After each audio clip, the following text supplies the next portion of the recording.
بسم اللہ الرحمن الرحیم۔ السلام علیکم رحمۃ اللہ وبرکاتہ۔ مدینہ کا بازار تھا۔ گرمی کی شدت اتنی زیادہ تھی کہ لوگ نڈھال ہو رہے تھے۔ ایک تاجر اپنے ساتھ ایک غلام کو لیے پریشان کھڑا تھا۔ غلام جو ابھی بچہ ہی تھا وہ بھی دھوپ میں کھڑا پسینہ پسینہ ہو رہا تھا۔ تاجر کا سارا مال اچھے داموں بک گیا تھا، بس یہ غلام ہی باقی تھا جسے خریدنے میں کوئی بھی دلچسپی نہیں دکھا رہا تھا۔ تاجر سوچ رہا تھا کہ اس غلام کو خرید کر شاید اس نے گھاٹے کا سودا کیا ہے۔ اس نے تو سوچا تھا کہ اچھا منافع ملے گا، لیکن یہاں تو اصل لاگت ملنا بھی دشوار ہو رہا تھا۔ اس نے سوچ لیا تھا کہ اب اگر یہ غلام پوری قیمت پر بھی بکا تو وہ اسے فوراً بیچ دے گا۔ مدینہ کی ایک لڑکی کی اس غلام پر نظر پڑی تو اس نے تاجر سے پوچھا کہ یہ غلام کتنے کا بیچو گے؟ تاجر نے کہا کہ میں نے اتنے ہی میں لیا ہے اور اتنے کا ہی دوں گا۔ اس لڑکی نے بچے پر ترس کھاتے ہوئے اسے خرید لیا۔ تاجر نے بھی خدا کا شکر ادا کیا اور واپسی کی راہ لی۔ مکہ سے ابو حذیفہ مدینہ آئے تو انہیں بھی اس لڑکی کا قصہ معلوم ہوا۔ لڑکی کی رحم دلی سے متاثر ہو کر انہوں نے اس کے لیے نکاح کا پیغام بھیجا جو قبول کر لیا گیا۔ یوں واپسی پر وہ لڑکی جس کا نام سبیتا بنت یار تھا ان کی بیوی بن کر ان کے ہمراہ تھی، اور وہ غلام بھی مالکن کے ساتھ مکہ پہنچ گیا۔ ابو حذیفہ مکہ آ کر اپنے پرانے دوست عثمان ابن عفان سے ملے تو انہیں کچھ بدلا ہوا پایا اور ان کے رویے میں سرد مہری محسوس کی۔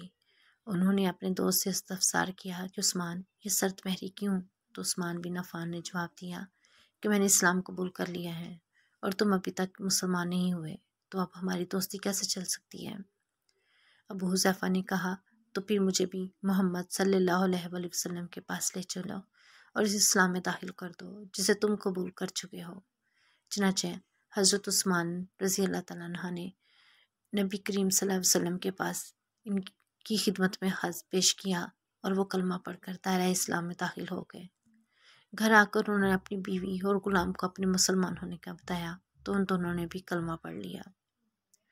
حضرت ابو حذیفہ رضی اللہ عنہ نے اس غلام سے کہا کہ چونکہ تم بھی مسلمان ہو گئے ہو اس لیے میں اب تمہیں غلام نہیں رکھ سکتا، لہٰذا میری طرف سے اب تم آزاد ہو۔ غلام نے کہا آقا میرا اب اس دنیا میں آپ دونوں کے سوا کوئی نہیں ہے، آپ نے مجھے آزاد کر دیا تو میں کہاں جاؤں گا؟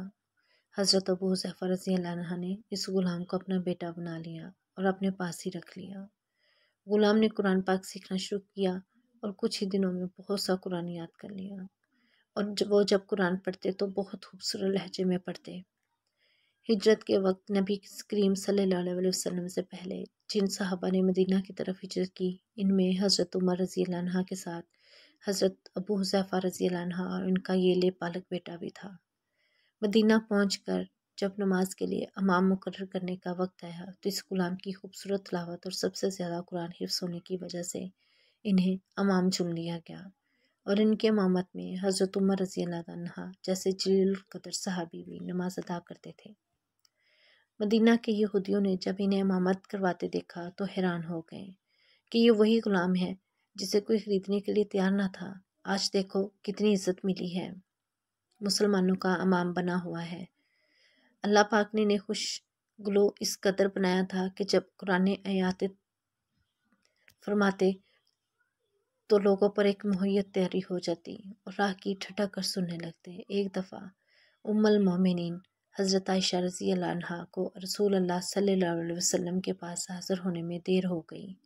آپ صلی اللہ علیہ وسلم نے توقف کی وجہ پوچھی تو بولی کہ ایک قاری تلاوت کر رہا تھا، اس کے سننے میں دیر ہو گئی، اور خوش الحانی کی اس قدر تعریف کی کہ حضرت صلی اللہ علیہ وسلم خود چادر سنبھالے ہوئے باہر تشریف لے آئے۔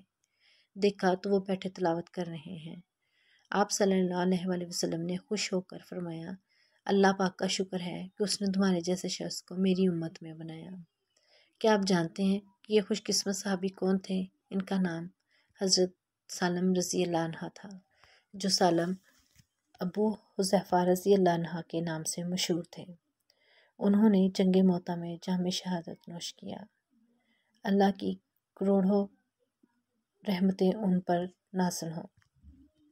اللہ تعالیٰ ہمیں بھی ہمارے نبی پاک صلی اللہ علیہ وسلم کی ہدایت پر چلنے کی توفیق عطا فرمائے اور اللہ تعالیٰ کی کہی ہوئی باتوں پر عمل کرنے کی توفیق عطا فرمائے، آمین یا رب العالمین۔ ویڈیو پسند آئے تو لائک کریں اور چینل کو سبسکرائب کریں۔ مزید ایسی ویڈیوز لے کر پھر حاضر ہوں گی۔ خدا حافظ۔